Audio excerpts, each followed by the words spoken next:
Hozirgi vaqtda anti-inflammatsiya, ya'ni yallig'lanish to'g'risida keng ommaga biz hozir targ'ibot ishlarini olib boryapmiz. Targ'ibot ishini olib borish bizni insoniylik, ezgulik mas'uliyatimiz.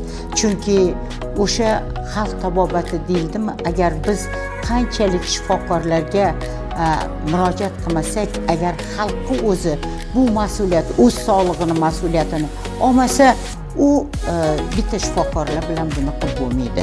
Chunki har bitta inson o'zini salomatligi uchun berilgan shu tanasi uchun, ishidagi organlari uchun o'zi mas'uliyat olish kerak, javobgarlikni o'zi olish kerak. Chunki biz oldingi tizimda sog'lig'imizni faqat shifokorlarga yuklab qo'yganmiz. Shifokorlar ular bizni tuzatishga ham mas'ul, bizani agar dori ta'sir qilmasa ham ular mas'ul, ovqat fast food yesak ham xuddi ular mas'uldek biz doim aybdorlarni chetdan qidiramiz.